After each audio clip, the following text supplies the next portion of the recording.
Hey, what's going on, guys? My name's Slcmof, and I hope you guys had a great Thanksgiving like I did. Today we're going to be looking at kill-death ratio. In this game I have a 2.9 KD, so hopefully I can give you a couple tips and insight on how to get your KD possibly as high as mine, or maybe even higher.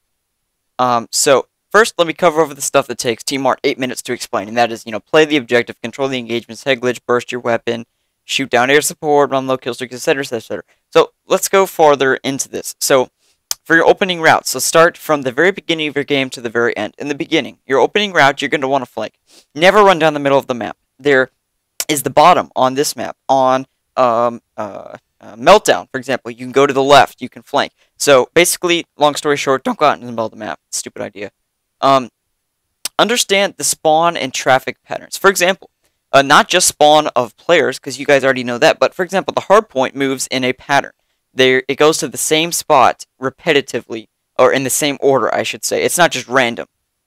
So if you learn the order and the place and the spot that the next hardpoint is going to be, you can get that free 200 points as I get this nice three-piece. Anyways, so next is to control your lines of sight. For example, you're about to see what I call trapping, and this is trapping down a line of sight. You're not trapping a person or an animal in a cage or something, but you're trapping down a line of sight. No one is going to get past this line of sight. Imagine my laser sight just like a laser beam, and it really isn't going to allow anyone to pass, and that is what trapping is. Framing, I'll talk about a bit later. I'm going to make a whole nother video just on lines of sight. So next is to watch your back and to watch the low kill streaks. So when you're playing by yourself, you're going to see a lot of lightning strikes, a lot of Hellstorm missiles, a lot of hunter killers. Now, I thought there was a counter to the hunter killer, but there's not, apparently.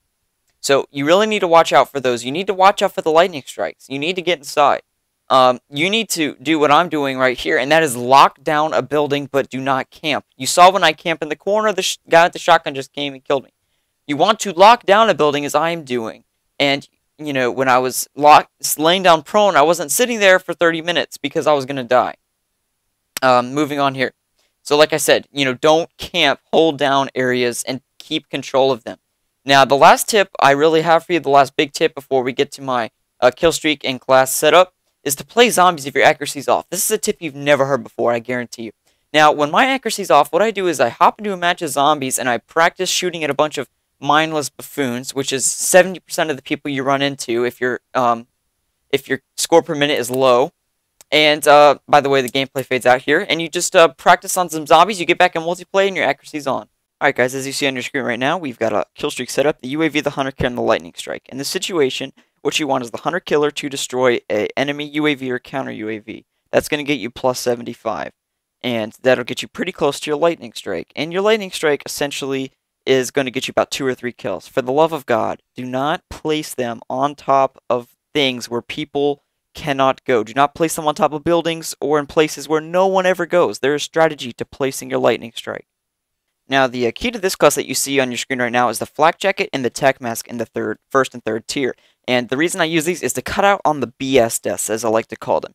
From bouncing betties and shock charges and hunter killers and things like that. If you cut out your gameplay, that you're going to see your kill-death ratio really go through the roof.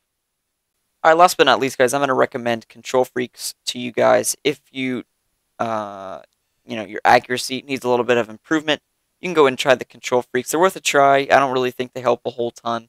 My friend says that the CQC version is better. I just have the regular version, which is kind of intended for assault rifles, but the CQC version is intended for submachine guns.